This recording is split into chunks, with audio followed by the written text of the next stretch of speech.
कभी मौका मिल जाए, विवाह शादी में देरी हो रही हो, या कोई नया कार्य चालू कर रहे हो उसमें देरी हो रही हो, या कोई सर्विस के लिए नौकरी के लिए जा रहे हो और वो कार्य नहीं हो रहा हो, तो एक धतूरा, केवल एक धतूरा, उस धतूरे को फोड़कर उसके अंदर का फल निकालकर उस फल को शिवलिंग पर चढ़ाकर एक लोटा जल शंकर भगवान को समर्पित कर कर आइए।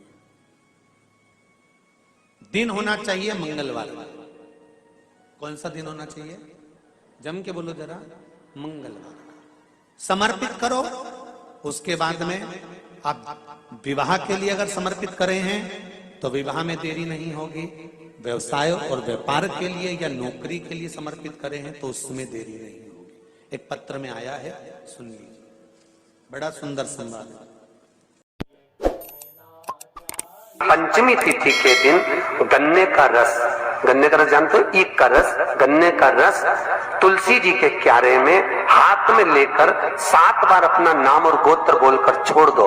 जिंदगी में 3 साल में तो करोड़पति बनकर बैठ जाओगे, कभी लक्ष्मी की कमी नहीं आ सकती। और ध्यान देना, इसको अपनी जिंदगी में लिख कर रखना। शिव महापुराण की कथा कहती है आपको सुख अनुभव हो जाएगा। कार्य सिद्ध। जिंदगी में कभी संपदा कम नहीं हो सकती, संपदा बढ़ती चली जाती है। संपदा घट नहीं सकती, बढ़ेगी पर घटेगी। कष्ट नहीं आ सकता, रोग बीमारी तकलीफ नहीं आ सकती। आपके लिए तो लाभदायक है, समझ लो ये कथा। शास्त्र कहता है कि जिसके घर में संपदा की कमी हो, पैसा आ ही नहीं रहा हो, सब दूर उलझ गया हो, बहुत टेंशन चल रहा हो, पंचमी तिथि के दिन गन्ने का रस, गन्ने का रस जानते हो, ईख का रस, गन्ने का रस तुलसी जी के क्यारे में हाथ में लेकर 7 बार अपना नाम और गोत्र बोलकर छोड़ दो। जिंदगी में 3 साल में तो करोड़पति बनकर बैठ जाओगे, कभी लक्ष्मी की कमी नहीं आ सकती। तैयारी में बैठे रहोगे कि फिर पंचमी तिथि आए, फिर मैं गन्ने का रस डाल। शंकर कह रहे हैं, मां उमा से, मां पार्वती से मेरा महेश कह रहा है, मेरा बाबा भोलेनाथ, मेरा बाबा विश्वनाथ, मेरा त्रिकालदर्शी कैलाशी अविनाशी कह रहा है कि हे पार्वती,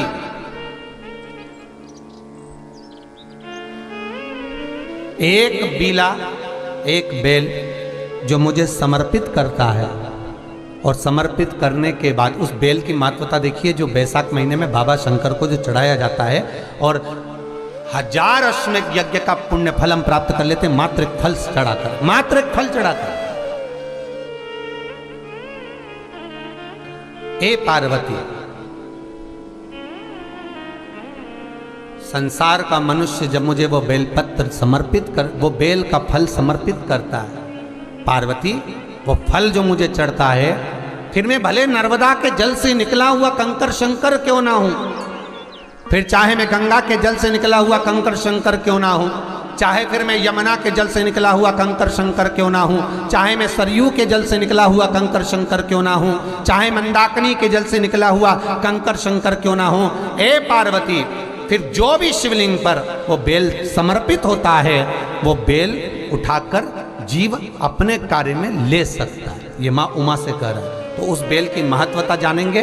अब अपन उस बेल को जानने के लिए वापिस स्कंद पुराण में चले, तो स्कंद पुराण में लिखा हुआ है कि जो बेल बैसाख के महीने में शंकर को चढ़ाया जाता है, वो बेल का फल उठाकर रख लिया जाता है। बैसाख के महीने में उस चढ़े हुए, बाकी के आपको बेल का फल खाना हो तो बात दूसरी, पर चढ़ा हुआ जो बेल का फल है वो पूरा बैसाख नहीं खाना। बैसाख के बाद में अगला जो महीना आए, उस महीने के अंदर उस फल के अंदर का गुर्दा निकालकर उसको सुखा लीजिए, और सुखाकर जिस व्यक्ति को पथरी की बीमारी हो और जिस व्यक्ति को पेट में बहुत भोजन पचता ही नहीं है, पूरा शरीर पाचन क्रिया बेकार हो गई, उस व्यक्ति को केवल 7 दिन तक शंकर पर चढ़ा हुआ वो बेलपत्र प्रदान कर दीजिए।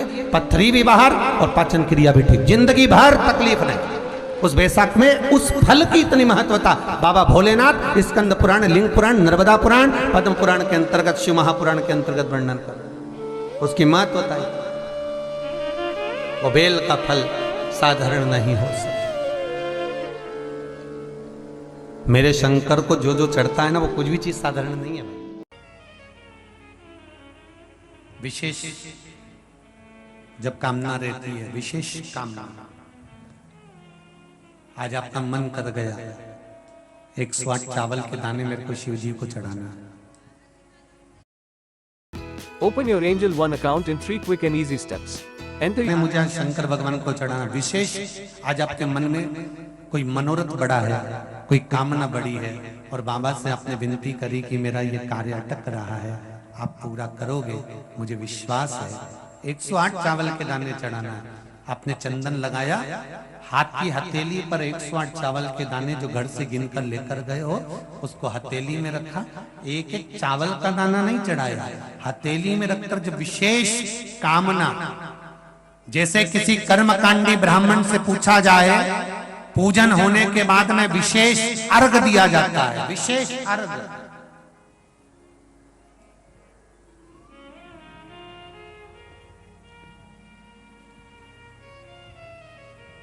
उसी तरह विशेष कामना के लिए। अब मंदार का जो पुष्प होता है, आंकड़े का जो फूल होता है, एक सफेद कलर का भी होता है और एक गुलाबी कलर का भी होता है। देखा है आप लोगों ने? बोलो, जम के बोलो, देखा है ना? गुलाबी कलर का जो पुष्प होता है वो आप मंदार का, आंकड़े का जो गुलाबी कलर का पुष्प होता है, आप टीवी पे देख रहे होंगे।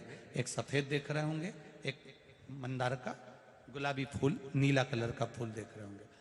जो नीला कलर का जो पुष्प होता है, गुलाबी कलर का जो आंकड़े का फूल होता है, प्रयास करना, जब किसी विषम परिस्थिति में फंस गए, विषम परिस्थिति, जब आपको लग रहा है कि मुझे बहुत भय लग रहा है, कुछ बुरा होने वाला, आपको लग रहा है आज मेरी उल्टी आंख बहुत फड़क रही है, कुछ गड़बड़ होने वाला है, आपको लग रहा है मेरी सीधी आंख फड़क रही, कुछ गड़बड़ होने वाला है, तब केवल वो नीला जो गुलाबी पुष्प है मंदार का, उसको कहीं से लाकर शिवालय में अशोक सुंदरी वाली जगह पर स्पर्श कर कर शिवलिंग पर आप चढ़ा दीजिए। आपकी विषम परिस्थिति कैसी भी होगी, वो रास्ता बनाकर बाहर निकल जाएगी। आपको फंसना नहीं, परेशान नहीं। मंदार आंकड़ा, सफेद आंकड़े का पुष्प भी भगवान शिव को समर्पित होकर। स्कंद पुराण कहती है, जिस व्यक्ति पर कर्जा बहुत ज्यादा मात्रा में हो जाता है और कर्जा चूकता नहीं है, आप बहुत प्रयास कर लिए, करोड़ों रुपए का कर्जा हो गया, यहां से लिया वहां दिया, वहां से उठाया वहां दिया, वहां से उठाया वहां दिया, तो निवेदन है, कभी मौका लगे कर्जा मुक्ति के लिए सारे वृक्षों में अगर कोई श्रेष्ठ वृक्ष माना गया है तो वो बट का वृक्ष माना गया महाराज। इसलिए प्रशासनिक कार्य के लिए, मानसिक टेंशन में, परेशानियों में बटकेश्वर महादेव का स्मरण किया जाता है। और यदि निवेदन करूंगा, बहुत ज्यादा यदि आपको कर्जा हो गया है, बहुत ज्यादा कर्जा हो गया और वो कर्जा चूक ही नहीं रहा, तो थोड़े दिन बड़ के पेड़ के नीचे आप बटकेश्वर महादेव के लिए 1 लोटा पानी, उसमें थोड़ा सा पिसा हुआ चावल पीस के गला लेना, चावल को और पीस लेना, पीस के उस पानी में मिला लेना, और मिलाकर उसमें थोड़ी सी हल्दी पिसी हुई डालकर बटकेश्वर महादेव के नाम से बड़ के पेड़ के नीचे अपनी कामना कर कर जो कर्जा हुआ है उस कर्जे का भान देते हुए, स्मरण देते हुए छोड़ दीजिए।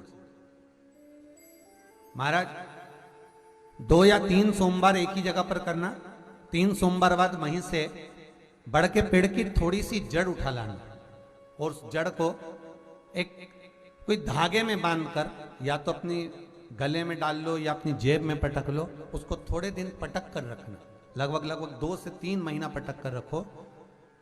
वो जड़, जैसे बड़ का पेड़ विस्तार होता है, पानी गिरे ना गिरे, जल वृष्टि हो ना हो, गर्मी पड़े ना पड़े, उसको कोई फर्क नहीं पड़ता, बड़ का वृक्ष आप रूप फैलता जाता, उसकी जड़ें अपने आप प्रबल होती है।